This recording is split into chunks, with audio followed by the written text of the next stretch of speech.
Welcome back in mathematics classes of ASC.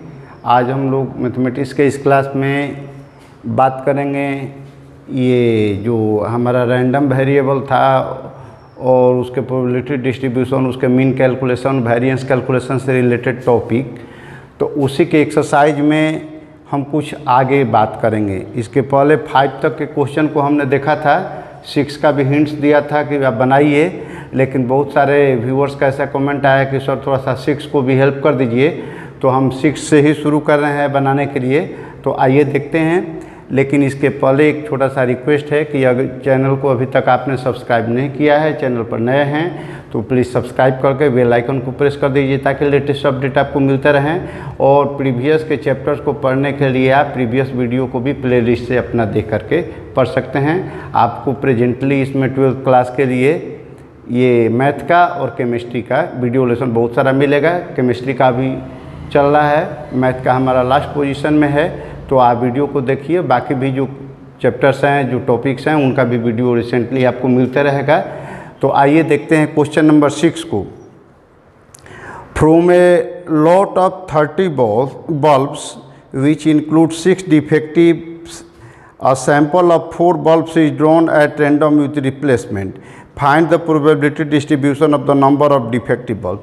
तो देखिए यहाँ पर टोटल 30 बल्ब्स दिए गए हैं, जिसमें दिया हुआ है कि 6 बल्ब डिफेक्टिव हैं और आपको 4 बल्ब्स को ड्रॉ करना है, तो उसमें डिफेक्टिव बल्ब आने की प्रोबेबिलिटी डिस्ट्रीब्यूशन को बनाना है।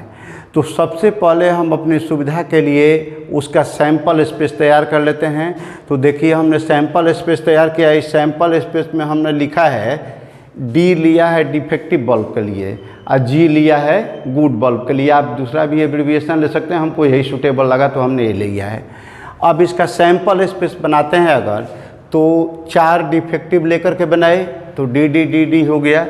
3 डिफेक्टिव और एक गुड लेंगे तो पहले तीनों डिफेक्टिव और एक गुड हो सकता है, चाहे पहले 2 डिफेक्टिव फिर गुड फिर डिफेक्टिव, फिर जी को आप चेंज करेंगे तो ये D D G D D D D G D D चाहे जी डी डी डी आ जाएगा। उसी तरीके से अगर 2 डिफेक्टिव और 2 गुड बल्ब की बात करते हैं तो ये 6 टाइप के बनेंगे, जैसे ये और ये है।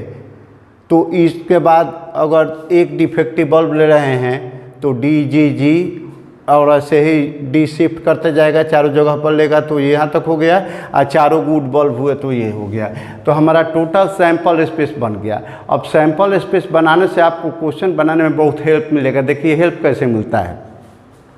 सबके सब इंडिपेंडेंट इवेंट है, 4 का सेट निकालना है तो चारों को मल्टीप्लाई करके निकालना पड़ेगा। तो अब हम डी का निकाल लेते हैं, माने एक डिफेक्टिव बल्ब की प्रोबेबिलिटी कितनी होगी अगर एक बल्ब डाउन किया जाए तो 6 डिफेक्टिव हैं आउट ऑफ 30, तो 6/30 यानी कट जाएगा तो ये हो जाएगा हमारा 5, यहाँ 1, ये भी गुड के लिए हो जाएगा। 1 में से 1/5 माइनस करेंगे तब भी वो 4/5 आएगा। अच्छा 6 से कटा लिए तो 6 4 और ये 6 5 से 30 हो गया, तो 4/5 हो गया। अब इसके बाद अगर एक मानते हैं कि इवेंट है जो ड्राइंग अ डिफेक्टिव बल्ब, तो हमको PX0 यानी कोई डिफेक्टिव बल्ब नहीं, तो उसके कोई डिफेक्टिव नहीं मिलेगा। तो इसका मतलब कि चारों गुड हैं यानी, और इसमें देख रहे हैं कि चारों गुड एक बार आया है तो एक बार हुआ 4/5 इसके लिए 4/5 इसके लिए 4/5 और इसके लिए 4/5, यानी सबके लिए 4/5 ही हुआ। अब इसके बाद तो 256/625 हो गया। फिर जब एक डिफेक्टिव बल्ब की बात करते हैं तो एक डिफेक्टिव बल्ब में देखिए हमारा 1 2 3 और 4 टाइम्स आ रहा है। तो इसमें सब में चारों जो टाइप हम दिए हैं तो चारों में 3 गुड हैं और एक डिफेक्टिव है। तो हमने लिख दिया कि 4 × 1/5 × 4/5 × 4/5 × 4/5 मल्टीप्लाई करेंगे तो 256/625 आ जाएगा।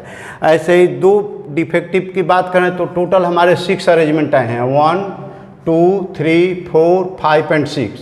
तो 6 इंटू और 2 डिफेक्टिव के लिए 1/5 × 1/5 इंटू 2 गुड के लिए 4/5 × 4/5, तो टोटल 96/625 हो गया।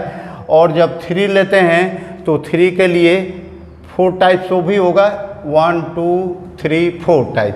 तो 4 से इंटू कर दिया, 1/5 इंटू 1/5 इंटू 1/5 इंटू 4/5, क्योंकि 3 डिफेक्टिव के लिए 1/5 और एक गुड के लिए एक 4/5। इसको मल्टीप्लाई करेंगे तो 16/625 आएगा। और x इक्वल टू 4 के लिए तो चारों आपके गुड हैं, तो 4 डिफेक्टिव हैं तो चारों डी हैं, तो 1/5 इंटू 1/5 इंटू 1/5 इंटू 1/5 तो 1/625। तो अब आप प्रोबेबिलिटी डिस्ट्रीब्यूशन को आराम से लिख सकते हैं, x इक्वल टू 0 1 2 3 एंड 4, और उसका जो जो वैल्यू आप निकाले हैं तो आप प्रोबेबिलिटी डिस्ट्रीब्यूशन बना लीजिएगा, तो आराम से ये क्वेश्चन आपका बन जाएगा। फिर बन गया है क्वेश्चन। ये 7 नंबर क्वेश्चन में कह रहा है कि a coin is biased so that the head is 3 times as likely to occur as a tail. तो एक टेल और 3 हेड आ रहे हैं, तो टोटल हो गए हमारे 4। तो हेड की प्रोबेबिलिटी कितनी हो गई 3/4 और टेल की प्रोबेबिलिटी हो गई 1/4। इसके बाद कह रहा है कि if the coin is toss twice, तो 2 बार टॉस किया जा रहा है, तो HH आएगा, चाहे ST आएगा, चाहे TH आएगा, चाहे TT आएगा। अब जैसे इसमें मल्टीप्लाई किए हैं तो एक का 3/4 H के लिए है, T के लिए 1/4 है, तो आप मल्टीप्लाई करके डिस्ट्रीब्यूशन टेबल आराम से बना सकते हैं। इसके बाद 8 और 9 नंबर एक ही टाइप के क्वेश्चन हैं। 8 को दे दिया गया टेबुलर फॉर्म में और 9 को डायरेक्ट फंक्शन के फॉर्म में दिया गया, दोनों बात एक ही है। अब कह रहा है कि random variable x has the following probability distribution, x equals to अब 1 0 से लेकर के 7 तक है, और px का वैल्यू उसका k के टर्म में दिया हुआ है। कह रहा है कि डिटरमाइन k, तो k निकालने के लिए सबसे पहले क्या है कि जितना भी प्रोबेबिलिटी डिस्ट्रीब्यूशन में प्रोबेबिलिटी दिया गया है, सारे प्रोबेबिलिटी का सम हमारा 1 होना चाहिए। तो आप लिखेंगे कि v है, अब ये सबकी प्रोबेबिलिटी लिख करके i इक्वल टू 1 कर देंगे, सिंप्लीफाई करेंगे तो एक इक्वेशन बन जाएगा, जोड़ने पर आ जाएगा 7 और 2 9 और 1 10, तो 10k² plus 9k equals to 1 आया। आप इसको इक्वेशन को सॉल्व करेंगे तो 10k² plus 9k minus 1 equals to 0, तो 10k² plus 10k minus k minus 1 equals to 0, यानी 10k कॉमन निकाल लिए तो k प्लस 1 बचा, यहाँ -1 कॉमन निकाले तो k प्लस 1 बचा, तो k plus 1 into 10k minus 1 equals to 0, यानी k का वैल्यू आया -1 और 1/10। तो k का वैल्यू यहाँ माइनस नहीं हो सकता, क्योंकि माइनस करने पर बहुत जगह प्रोबेबिलिटी हमारे निगेटिव हो जाएगी, जबकि आपकी निगेटिव प्रोबेबिलिटी होती नहीं है। तो इसलिए here k cannot be negative, तो therefore k not equal to -1, तो देयरफॉर k इक्वल्स टू 1/10 हो गया अब आपका। तो अब आते हैं क्वेश्चन पर। तो पहला क्वेश्चन कह रहा है कि k इक्वल्स टू, तो 1/10 p x लेस देन 3, तो x लेस देन 3 का मतलब क्या हुआ कि x का वैल्यू 3 से कम लेना है। तो टेबल के अनुसार आप 0 लेंगे, 1 लेंगे, 2 लेंगे, तो 0 की प्रोबेबिलिटी, 1 की प्रोबेबिलिटी और 2 की प्रोबेबिलिटी को ऐड करेंगे तो 0 प्लस k प्लस 2k यानी 3k हुआ, तो 3 इंटू k का वैल्यू 1/10 कर दिए तो 3/10 हो गया। ऐसे ही है थर्ड में कि probability of x greater than 6, तो x ग्रेटर देन 6 में आप देख रहे हैं टेबल में कि केवल 7 तक बनाया गया है, तो 6 से ग्रेटर एक ही वैल्यू हमको मिला 7, यानी px इक्वल्स टू 7 का निकालेंगे तो दिया हुआ है कि 7k² प्लस k, यानी 7 इंटू 1/10 का स्क्वायर प्लस 1/10, तो 7/100 प्लस 1/10, इसको सिंपल करेंगे तो 17/100 आ जाएगा। उसके बाद दिया हुआ है कि p 0 लेस दैन x और x लेस दैन 3, यानी x का वैल्यू 0 से बड़ा और 3 से छोटा लेना है, तो बस 2 लेंगे, 1 और 2, तो x इक्वल्स टू 1 और x इक्वल्स टू 2 की प्रोबेबिलिटी को ऐड करना है, यानी k प्लस 2k, तो ये भी 3k है, यानी 3 इंटू 1/10, तो टोटल हो गया हमारा 3/10। तो इस तरीके से बना सकते हैं। यहाँ भी आपका फंक्शन में वही चीज़ दिया हुआ है प्रोबेबिलिटी के लिए, इस टेबल का जैसा इसका भी बना सकते हैं। उसके बाद k निकल जाएगा, k निकाल करके जो पूछा गया है उसी वैल्यू को कन्वर्ट कर लीजिएगा तो आपका बन जाएगा। जैसे x इक्वल्स टू 0 है तो k लेना है, x इक्वल्स टू 1 है तो 2k लेना है, x इक्वल्स टू 2 है तो 3k लेना है, और अदरवाइज 3 से ज़्यादा है तो उस कंडीशन में 0 लेना है। तो इसके आधार पर आप वैल्यू निकाल सकते हैं आराम से। अब इसके बाद कहता है 10 नंबर क्वेश्चन में कि find the mean number of heads in 3 tosses of a fair coin.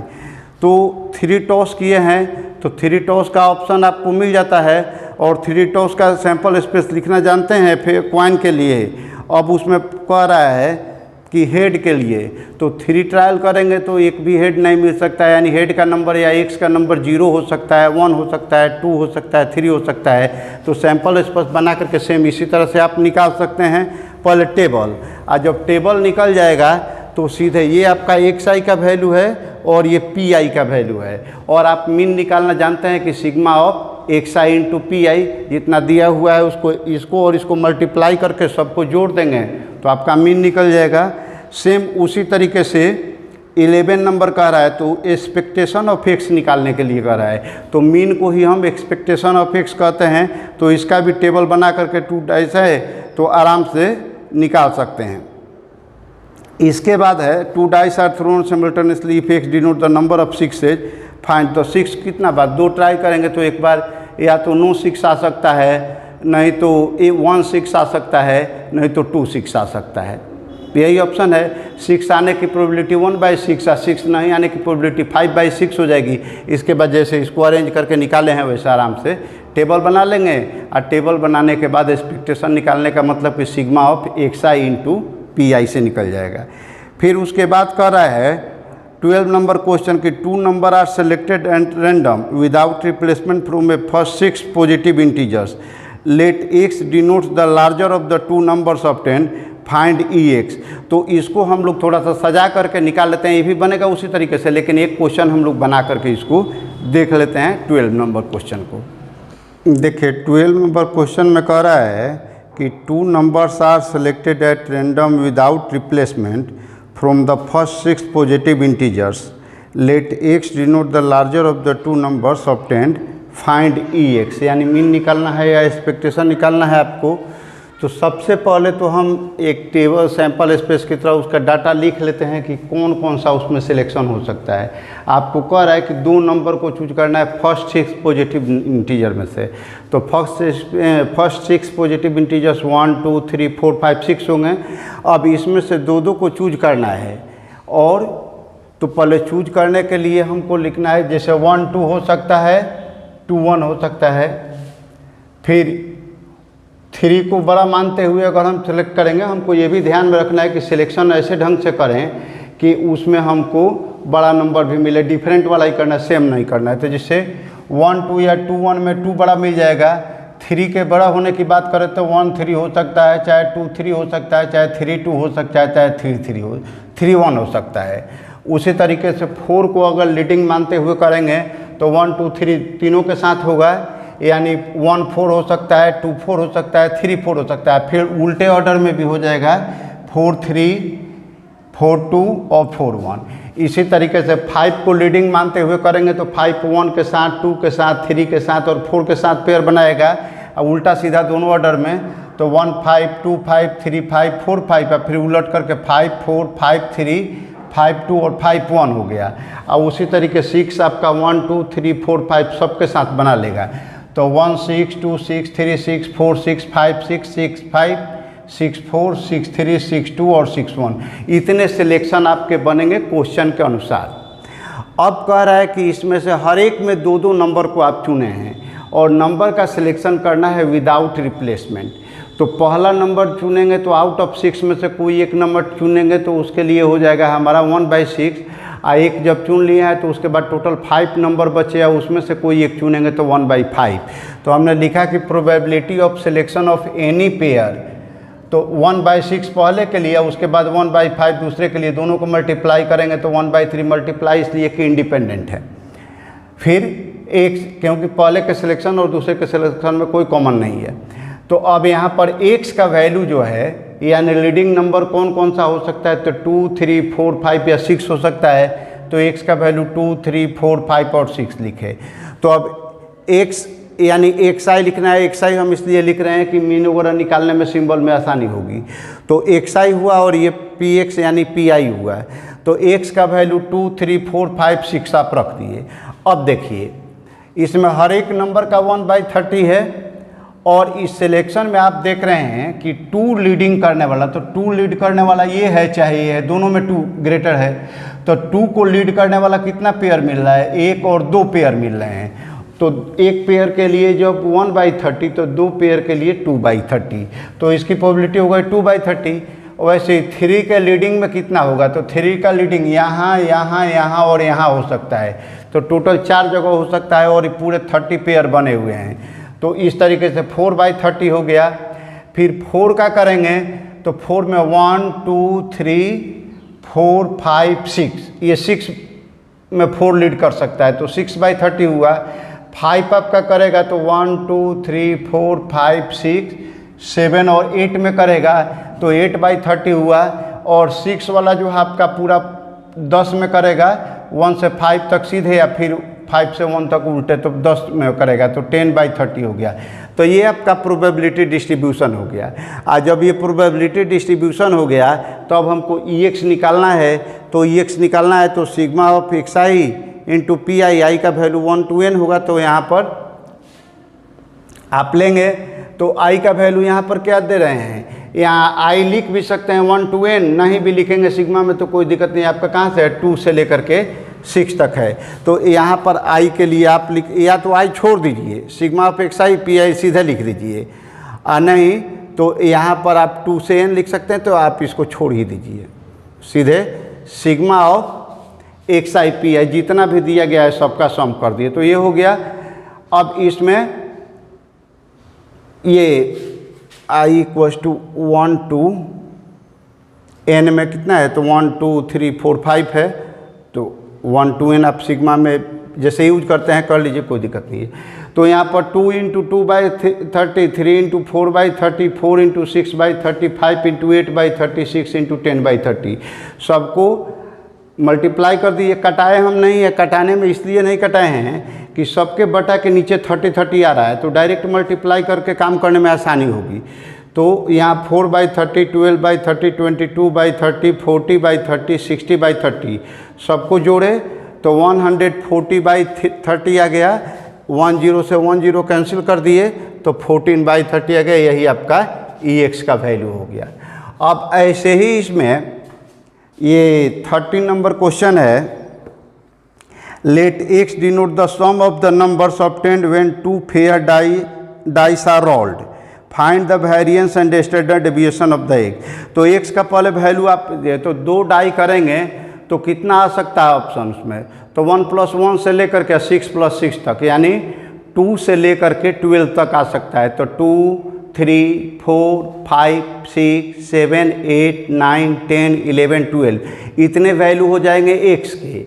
और उनका कितना कितना ऑप्शन आ रहा है, डाई में कितना नंबर आ रहा है, वो आप देख करके सैंपल स्पेस से आराम से निकाल सकते हैं। और उसके बाद उसका प्रोबेबिलिटी डिस्ट्रीब्यूशन बना लीजिए, और डिस्ट्रीब्यूशन बन जाएगा तो बस EX और मीन निकालना चाहे स्टैंडर्ड डिविएशन निकालना, तो सारा फार्मूला पर रिलेटेड है। तो पहले आप उसका टेबल बनाइए, उसके बाद फिर आराम से निकल जाएगा। हमने एक 14 नंबर क्वेश्चन को आपको जिसमें मीन, वेरिएंस और स्टैंडर्ड डिविएशन तीनों निकाल करके दिखा दिया है, और थोड़ा सा कंफ्यूजिंग कॉम्प्लिकेटेड क्वेश्चन है, इसलिए हम सिलेक्टेड क्वेश्चन के रूप में 14 को ले रहे हैं। इससे आसान है टेबल आपका 13, या आगे भी जो 15 है तो आप आराम से उसको निकाल सकते हैं।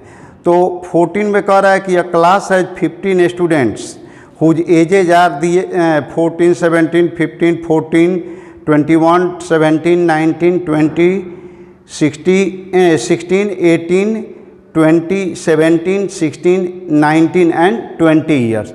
तो ये अलग अलग दिए गए हैं। आप टैली मार्क्स के हिसाब से आप काउंट कर सकते हैं अलग अलग में कि इसमें एज है 14 से लेकर के 21 तक, तो किसका कितना वैल्यू आ रहा है। तो टोटल 15 है। इसमें देखिएगा आप तो 14 2 बार आ रहा है, 15 1 बार आ रहा है, 16 2 बार आ रहा है, 17 3 बार आ रहा है, 18 1 टाइम्स आ रहा है, 19 2 टाइम्स आ रहा है, 20 3 टाइम्स आ रहा है, और 21 1 टाइम्स आ रहा है। तो जितना बार आया टोटल 15 है, तो प्रोबेबिलिटी हो गई आपकी 2/15 1/15 2/15 3/15 1/15 2/15 3/15 एंड 1/15 अलग अलग एज का ये दिया हुआ है। तो ये आपका तो प्रोबेबिलिटी डिस्ट्रीब्यूशन हो गया X। तो एक तो आंसर यही हो गया, प्रोबेबिलिटी डिस्ट्रीब्यूशन पूछा जा रहा है, तो एक आंसर आपका ये हो गया। फिर कह रहा है कि इसका मीन निकालिए, वेरिएंस निकालिए और स्टैंडर्ड डेविएशन निकालिए। तो मीन निकालने के लिए क्या तरीका है, बस वही मीन को म्यू लिखते हैं या EX लिखते हैं, तो सिग्मा ऑफ XI PI। तो अब वैल्यू कितना हो गया है, इसको इसको मल्टीप्लाई करके या सबको जोड़ देना है।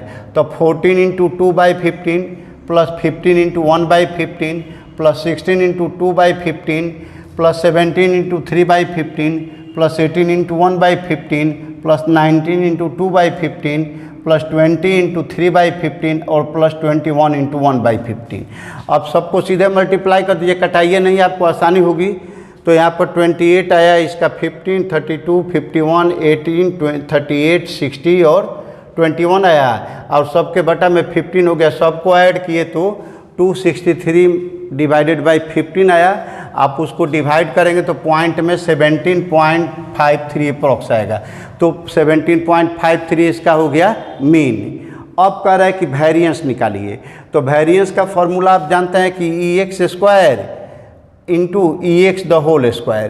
तो EX स्क्वायर में क्या करना है आपको कि x का स्क्वायर करना है, x i जो है उसका स्क्वायर करना है, और तब उसमें p से मल्टीप्लाई करना है। तो 14 का स्क्वायर करेंगे 196 इंटू 2/15, फिर ऐसे ही 15 का स्क्वायर करेंगे 225 इंटू 1/15, फिर 16 का करेंगे तो 256 इंटू 2, इसका ये प्रोबेबिलिटी 2/15, 17 का 289 इंटू 3/15, फिर 18 का 324 होता है इंटू 1/15, फिर 19 का 361 होता है इंटू 2/15, फिर 20 का 400 होता है इंटू उसकी प्रोबेबिलिटी 3/15, और 21 का स्क्वायर करने पर 441 होता है इंटू 1/15। और माइनस क्या करना है आपको, EX का द होल स्क्वायर। तो पॉइंट वाला नहीं लेकर के हम डायरेक्ट उसका फ्रैक्शन लेते हैं, पॉइंट लास्ट में चेंज करेंगे तो आंसर ज़्यादा एक्यूरेट आएगा, नहीं तो वेरिएशन हो सकता है। तो 263/15 का द होल स्क्वायर हो गया EX का द होल स्क्वायर के जगह पर। अब इसको हम पहले मल्टीप्लाई किए, सबको ऊपर नीचे 15 सब में रखिए, मल्टीप्लाई कीजिए। तो मल्टीप्लाई करने पर जैसे 196 को 2 से किए तो इतना आया, 225 को 1 से किए, फिर इसको इससे किए, इसको इससे, सबको मल्टीप्लाई करके आप देख सकते हैं यहाँ लिखा गया है। और माइनस में इसका स्क्वायरिंग करेंगे तो 69169/225 आया। अब इसके बाद क्या करना है हमको कि इसको पहले जोड़ दीजिए 15 वाले को, जिसके नीचे 15 है, तो ये जोड़े हम तो 4683 आया, और ये आपका ज्यों का त्यों है। अब इसको हम जब LCM निकालेंगे तो 225 होगा, तो इसमें 15 से सीधा मल्टीप्लाई कीजिए, 15 से मल्टीप्लाई करने पर हमारा इतना आया। माइनस ये करना है, आप सिंप्लीफाई करेंगे, घटाएंगे तो देखेंगे यहाँ पर 6 है ये। इसके बाद घटाएंगे तो 1076/225 आया। इसको जब आप डिवाइड करेंगे तो डिवाइड करने पर 4.78 आया। तो ये आपका वेरिएंस हो गया। और जब वेरिएंस निकल गया तो इसके बाद स्टैंडर्ड डेविएशन निकालना है। तो स्टैंडर्ड डेविएशन सीधा उसका रूट निकाल देना है। तो रूट 78 है, ये 78 है। 4.78 जो आपका आया है ये वेरिएंस, उसी का स्क्वायर रूट कर देना है। तो 2.186 आया, जिसको हम अप्रॉक्सीमेटली जब यहाँ पर इसको हटाएंगे तो 5 से ज़्यादा है तो एक यहाँ बढ़ा देंगे तो 2.19 अप्रॉक्स आ गया। तो इस तरह से स्टैंडर्ड डेविएशन आ गया। तो जब हम वेरिएंस निकाल लेते हैं तो स्टैंडर्ड डेविएशन निकालने में कोई दिमाग नहीं लगाना है, सीधा उसका स्क्वायर रूट निकाल दीजिए, हो गया स्टैंडर्ड डेविएशन। तो इस तरीके से हमने इस क्वेश्चन में, जो काफ़ी कॉम्प्लिकेटेड थोड़ा सा बाकी क्वेश्चन से था, तो इसका हमने ये भी क्लियर किया। उसके बाद मीन, वेरिएंस और स्टैंडर्ड डेविएशन निकाल लिया। अब इतने क्वेश्चन को आप समझ जाएंगे स्टेप वाइज, तो बाकी कोई भी क्वेश्चन इससे रिलेटेड होगा तो आपसे छूटेगा नहीं, कन्फर्मली बना लेंगे आप। तो आप क्वेश्चन को देख लीजिए, और उसके बाद आगे एक आध दो ऑब्जेक्टिव क्वेश्चन है, और एक और है कि in a meeting 70% of the members favor and 30% oppose a certain proposal. A man is selected at random and we take x equals to 0 if he opposes and x equals to 1 if he is in favor. तो find EX। तो देखिए x का value 2 मिल रहा है, एक 0 मिल रहा है और एक 1 मिल रहा है। 0 के लिए कितनी प्रोबेबिलिटी है, तो अपोज करता है, तो अपोज 30% कर रहा है, तो यानी 3/10 हो जाएगा। 30/100 करेंगे तो 3/10 हो जाएगी प्रोबेबिलिटी। और x इक्वल टू 1 के लिए क्या है, तो 1 फेवर में है, तो फेवर में 70% है, यानी 70/100 तो 7/10 10 हो गया। तो 0 की प्रोबेबिलिटी x इक्वल टू 0 तो उसकी प्रोबेबिलिटी हो गई हमारी 3/10। x इक्वल टू 1 तो उसकी प्रोबेबिलिटी हो गई हमारी 7/10। तो अब उसके बाद ex निकालना है तो आराम से 0 × 3/10 प्लस 1 × 7/10 तो ओवरऑल 7/10 होगा आपका। और फिर वेरिएंस निकालना है तो वेरिएंस में उसी तरीके से फॉर्मूला पुट करके निकाल सकते हैं और इसके बाद 16 17 बना लीजिएगा। तो इस तरह से आज हमने ये मीन, वेरिएंस और स्टैंडर्ड डेविएशन निकालने वाला रैंडम वेरिएबल का भी क्वेश्चन चैप्टर पूरा कर लिया। ये टॉपिक पूरा हो गया, इसका एक्सरसाइज भी कंप्लीट हो गया। अब इसके बाद अगले वीडियो में हम लोग मिलेंगे तो उसमें Bernoulli trials and binomial distribution एक लास्ट टॉपिक हमारा बचा हुआ है प्रोबेबिलिटी के लिए। तो बर्नौली ट्रायल्स की बात करेंगे और फिर बाइनोमियल डिस्ट्रीब्यूशन प्रोबेबिलिटी का कैसे करते हैं इसको देखेंगे। 1 से 2 वीडियो में मुझे लगता है कि 1 वीडियो में हो जाएगा या फिर ज़रूरत पड़ेगी तो 2 वीडियो भी हम बना देंगे। तो 1 या 2 वीडियो में उसको हम लोग कंक्लूड कर लेंगे। तो इस तरीके से हमारा रिलेशन फंक्शन वाले चैप्टर को छोड़ करके बाकी पूरा 12th का कोर्स कंप्लीट हो जाएगा। और उसके बाद हम एक दिन गैप दे करके आपको 12th का भी रिलेशन फंक्शन का वीडियो दे देंगे और 11th के जो चैप्टर्स हैं उनको हम लोग रिज्यूम करेंगे। तो आप चैनल से जुड़िए, नए लोगों को भी, अपने फ्रेंड्स जो हैं जुड़िए, आपके जो छोटे हैं जो 11th में जाना चाहते हैं उनको भी रेडी रखिए कि प्रीवियस वीडियोज़ को देख करके अपडेट हों। तब तक बहुत ही शॉर्टली जैसे ही हमारा ये प्रोबेबिलिटी ख़त्म होगा 1-2 वीडियो के बाद तो हम लोग 11th को रिज्यूम करेंगे और बीच बीच में हम लोग 12th का रिलेशन फंक्शन भी देंगे। तब तक आप क्वेश्चन का प्रैक्टिस कीजिए, ज़्यादा से ज़्यादा फ़ायदा लीजिए। मिलते हैं अगले वीडियो में। अभी तक चैनल आपने सब्सक्राइब नहीं किया है तो चैनल को प्लीज़ सब्सक्राइब कर दीजिए और बेल आइकन दबा दीजिए। Thank you, best of luck.